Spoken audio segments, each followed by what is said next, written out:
जय जगन्नाथ सांग माने welcome back to another blog.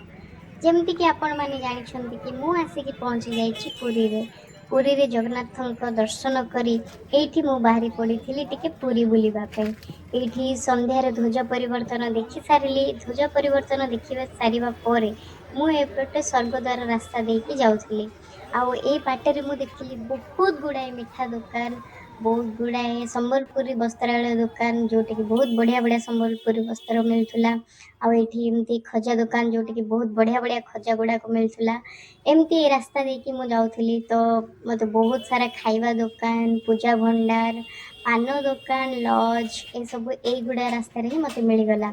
एठी देखि पारथबे एठी खाइबा दुकान अछि। लोक माने ए रास्ता देकी ही बहुत सारा जीवा आसीबा करंती। आपण माने भी जेबे जाउछंती पुरी ताले ए रास्ता देखि जदि आपण जिबे ताले आपण बड़दाण्डर स्वर्गद्वार बहुत इजीली पहुंची जिबे और जल्दी पहुंची जिबे। रास्ता टिके रास्ता मिलिबो कारण एपटे लोक माने जीवा आसीबा करंती आ स्कूटी बाइक ए सब जीवा आसीबा करे तो टिके रास्ता है। एठी देखि पारथबे मौसा जण केते सुंदर मालपुआ एठी छाणी की रखिचंती जार की बास्नाटा बहुत जोर आस्तला से रास्ता रे गला बळे।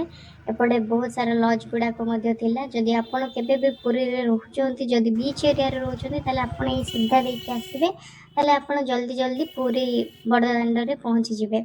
आ एपटे देखिबे बहुत सारा दुकान गुड़ा को थिला, संबलपुरी ड्रेस गुड़ा को बिका होतला। एमती ही ए रास्ता देखि आपण को गले आपण को सब किछि मिलि जिवो। रास्ता रे बहुत गुड़ाए मंदिर भी देखिबा को मिलिबो, बहुत गुड़ाए खाइबा दुकान देखिबा को मिलिबो। आउ ए रास्ता रे बहुत सारा गुपचुप दुकान मध्य थिला। आपण माने चाहिले ए रास्ता रे गुपचुप मध्य खाइ परिबे। आ पुरी रो जेतक फेमस मिठा अछि ए रास्ता रे ही सब किछि बिका जाय। आपण चाहिले एई रास्ता रे जो मिठा दुकान गुड़ा अछि से दुकान रे मिठा किनि खाइ परिबे। एठी गोटे गुपचुप दुकान देखंतु जोठी की बहुत भीड़ थिला। लोक माने एठी बहुत गुपचुप खाउथिले।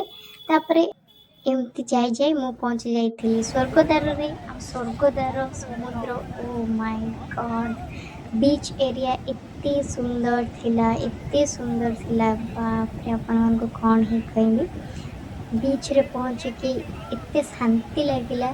लोक माने एठी बहुत खेलुथिले। देखबा गोटे छोट पिला केते सुंदर खेलुछि। बहुत सारा छोट पिला माने एठी खेलुथिले।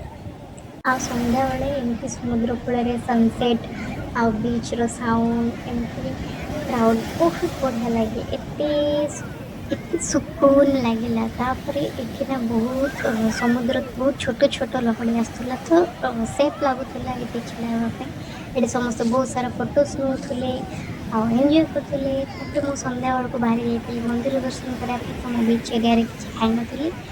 एठी देखि पारथुबे एठी बहुत सारा घोड़ा थिला आ एठी ऑटो भी थिला।